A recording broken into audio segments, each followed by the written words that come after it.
चीन ने जो कभी नहीं सोचा था वो कर दिया भारत ने। नाटो में से भारत ने किया तुर्की का खेल खत्म। भारत की नाटो में एंट्री से चीन तुर्की में हड़कंप। चीन विरोधी एक और संगठन में शामिल होगा भारत। भारत का यह कदम देख भड़क गया चीन। एक साथ तुर्की, चीन, पाकिस्तान को भारत ने धोया। दोस्तों, जैसा कि आप सभी जानते हैं कि भारत और चीन के बीच एलएसी सीमा पर वर्तमान में हालात सामान्य नहीं हैं। और दोस्तों, इंडो पैसिफिक रीजन में भारत एक नई शक्ति बनकर उभर रहा है। उसको देखते हुए चीन भी भारत से कहीं ना कहीं खतरा महसूस कर रहा है।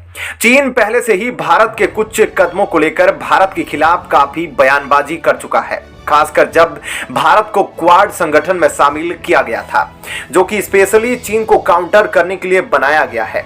लेकिन दोस्तों, हाल ही में भारत ने जिस तरह से 2 अंतर्राष्ट्रीय संगठन में शामिल होने की घोषणा करी है, जो कि सीधा चीन के खिलाफ है, यह देख चीन के राष्ट्रपति शी जिनपिंग के पैरों तले जमीन खिसक गई है। क्योंकि दोस्तों, इस बात का ऐलान करके भारत के सामने चीन को मुंहतोड़ जवाब दिया है और जंग के मैदान में चीन को चुनौती दी है। जी हां दोस्तों, हाल ही में यूनाइटेड किंगडम चाहता है कि ऑकस का विस्तार नाटो की तर्ज पर हो। दोस्तों, हिंद प्रशांत क्षेत्र में सुरक्षा को सुनिश्चित करने के मकसद से उसने इस संगठन के विस्तार की मंशा जाहिर की है। इसके लिए उसने भारत और जापान को इसमें शामिल करने का इरादा जताया है। ऑकस वह त्रिपक्षीय समझौता है जिसमें यूके के अलावा ऑस्ट्रेलिया और अमेरिका भी शामिल है।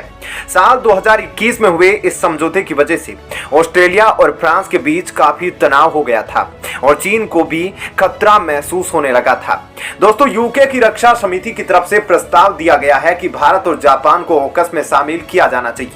समिति का कहना है कि अब समय आ गया है जब इस संगठन के विस्तार के बारे में सोचना होगा, लेकिन भारत इसका हिस्सा बनेगा या नहीं, इस पर थोड़ी आशंका है। भारत और फ्रांस के बीच रिश्ते काफी मधुर है। ऐसे में अगर वह ऑकस का हिस्सा बनता है तो फिर भारत के साथ रिश्ते थोड़े बिगड़ सकते हैं।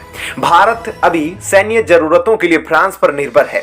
ऐसे में उसके लिए ऑकस को ज्वाइन करना थोड़ा मुश्किल हो सकता है। हालांकि दोस्तों, यूके ऑस्ट्रेलिया डील की वजह से फ्रांस काफी नाराज था और उसका आरोप था कि ब्रिटेन की वजह से ऑस्ट्रेलिया ने उसका भरोसा तोड़ दिया था। फ्रांस का कहना था कि ऐसे समय में जब हिंद प्रशांत क्षेत्र में असाधारण चुनौतियों का सामना करना पड़ रहा है तो ऑस्ट्रेलिया ने उसकी पीठ में छुरा भोंका है। ऐसे में भारत ने अभी तक इस संगठन का हिस्सा बनने पर न तो हाँ भरी है और ना ही इनकार किया है। ऐसे में इसका रुख क्या होगा यह तो समय ही बताएगा। विशेषज्ञ मान रहे हैं कि ऑकस के लिए भारत अपने दोस्त फ्रांस को नाराज नहीं करेगा। दूसरी तरफ भारत अभी क्वाड का अहम हिस्सा है। क्वाड यानी जापान, ऑस्ट्रेलिया, भारत और अमेरिका। क्वाड वो संगठन है जो हिंद प्रशांत क्षेत्र में अपनी मौजूदगी को मजबूत बनाने की दिशा में काम करता है।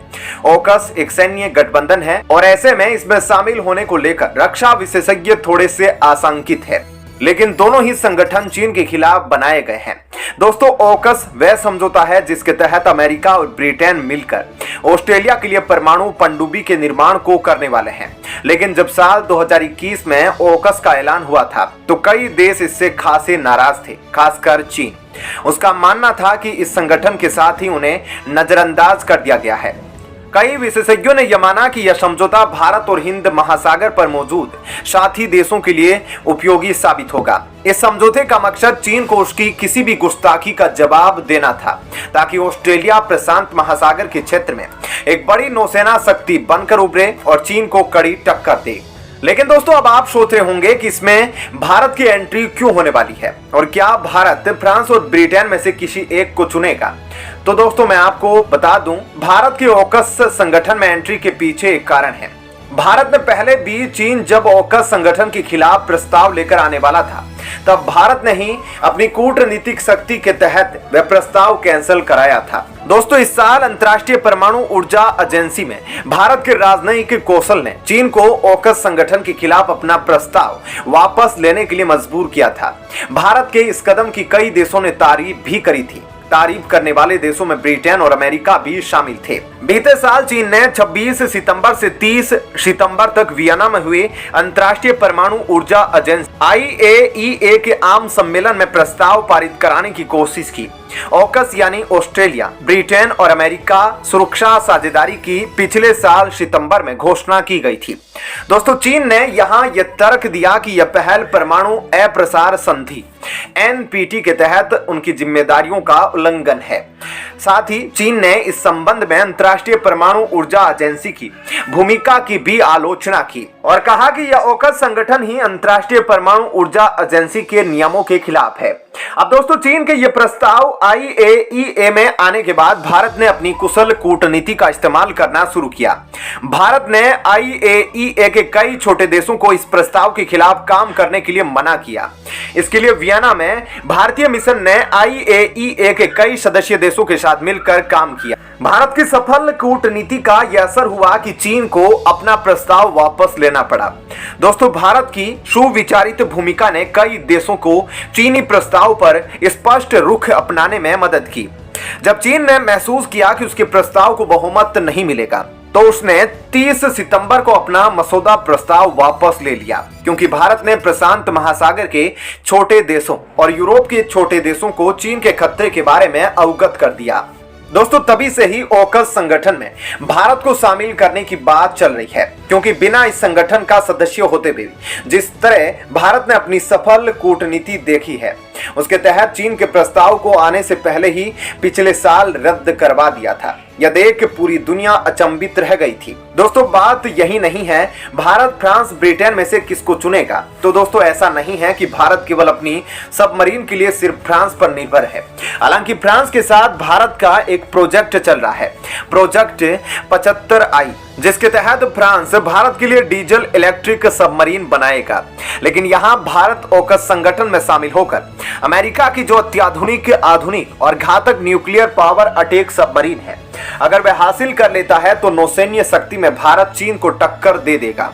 बेशक भारत के पास सबमरीन की संख्या कम होगी, लेकिन भारत के पास चीन से भी घातक सबमरीन होगी। जी हां दोस्तों, हाल ही में जिस तरह से खबर निकलकर सामने आई है उसके मुताबिक इसी साल मार्च महीने में पहली बार नाटो और भारत आमने सामने बैठकर रीजनल सिक्योरिटी और चीन के मुद्दे पर बातचीत करने वाले।